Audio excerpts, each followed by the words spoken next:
Hello, Senator Obama. My name is Dua Tall, and I'm with an organization called the Southeast Asia Resource Action Center. And your pictures flashing before us are very handsome, by the way. Oh, thank you.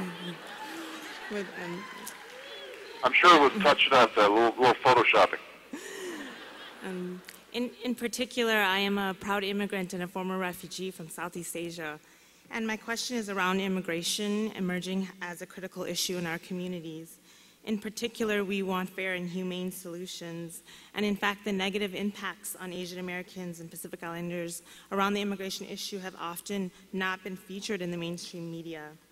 And you probably already know that 61% of all Asian Americans living in the U.S. are immigrants, and that half arrived within the last 15 years. We understand that family-based immigration is the most common way of entry because of the tremendous immigration backlogs. Millions are caught up sometimes up to 22 years before they're reunited with their families. And an additional 1.5 are living in this country without status. Many of our organizations commit to resources to immigrant integration programs as ways of strengthening America, but also as an antidote to anti-immigrant rhetoric. How will your administration build an immigrant integration structure nationwide to ensure that all Americans, including low-income and limited English proficient, can fully engage in American civic life and society? Well, thanks for the question. And as I said, I have been a strong advocate for comprehensive reform, and included in that will be several measures to ensure that immigrant families are able to fully integrate into American civil society. So, for example, I've been a longstanding supporter of improving educational opportunities for immigrants, including strengthening the English language learning programs, passing into law the DREAM Act to allow undocumented children to attend college at in-state tuition rates. That's something that we already passed in Illinois. We need to pass the federal DREAM Act, bolstering our migrant education programs.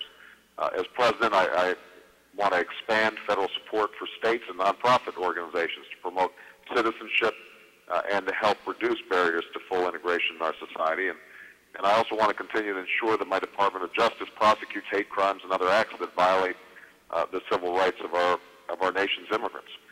But in addition to doing those steps, I think that obviously so much of this has to do with the tone that the president brings. And one of the things I want to do as president is to help project a different image of what America is, an image that is inclusive. If I've got my,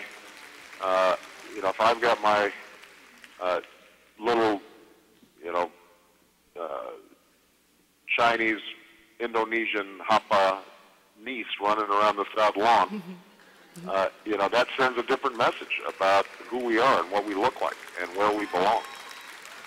And that, I think, is something that is invaluable, particularly for children, and particularly for people growing up. It gives us a different sense of inclusion. And so much of the problems that many immigrant families face is that this sense that somehow, even if they are American, that if they're not blonde and blue-eyed, that somehow, they're not going to be a part of this country. And that we also are going to have to deal in a meaningful way with this, with the problem of undocumented workers. And that is going to be a wedge issue that is used potentially in in the upcoming election. It is a legitimate political issue and a legitimate problem that is often exploited in illegitimate ways.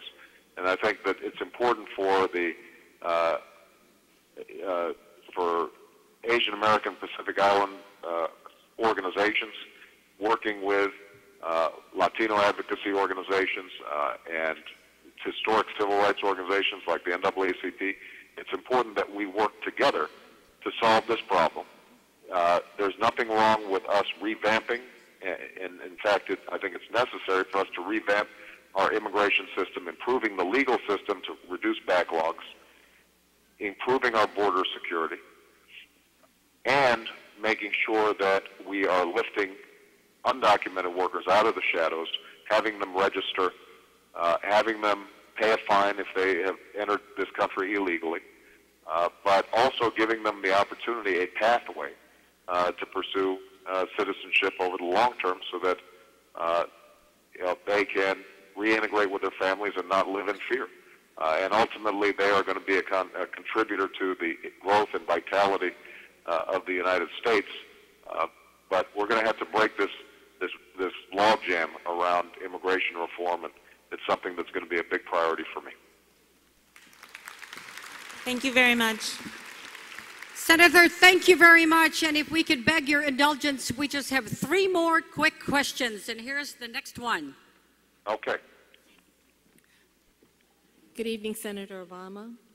Within the AAPI and Latino populations, we've worked very hard to widen the paths of access to civic participation for our diverse, multilingual communities. As a result of recent rulings, some states are now asking for identification and, in some cases, proof of citizenship in order to vote. The justification for such policies is fraud, yet there have been very few cases of voter fraud. These new laws could have the unintended consequence of creating unreasonable barriers for Asian Americans and Pacific Islanders. 27 million Americans don't have identification and could be disenfranchised by such policies. As President, what will you do to ensure voting access for Asian Americans and Pacific Islanders?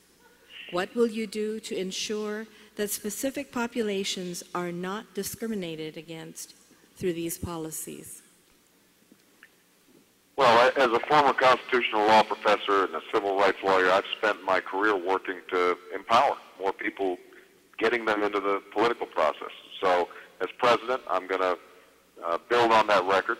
I oppose policies like mandatory voting identification laws. They disproportionately affect the poor. They disproportionately affect minorities. They actually also disproportionately affect senior citizens.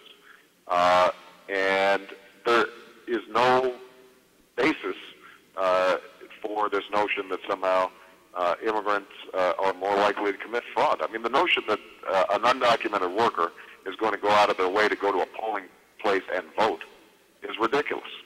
It just hasn't happened. And, you know, let me say it hasn't happened. We got 300 million people in this country. Maybe it happened a few times. It hasn't been shown to be a problem in Chicago, where we've got a lot of undocumented workers. People aren't trying to put themselves in the path of the law. They're trying to avoid getting in trouble with the authorities if they're not citizens. So, you know, we're gonna oppose these mandatory laws. I will sign into law my legislation to end deceptive voting practices and create a democracy index to provide transparency to state voting laws. And I also intend to fully support funding the Helping America Vote Act, HAVA, to provide increased assistance to minority voters and to work with nonprofit organizations like yours that are encouraging people to participate. We shouldn't be trying to scare people away from voting. We should be getting them to the polls. And that's what our campaign's about. That's what my presidency is going to be about, partly so I can be held accountable as President of the United States. Thank you.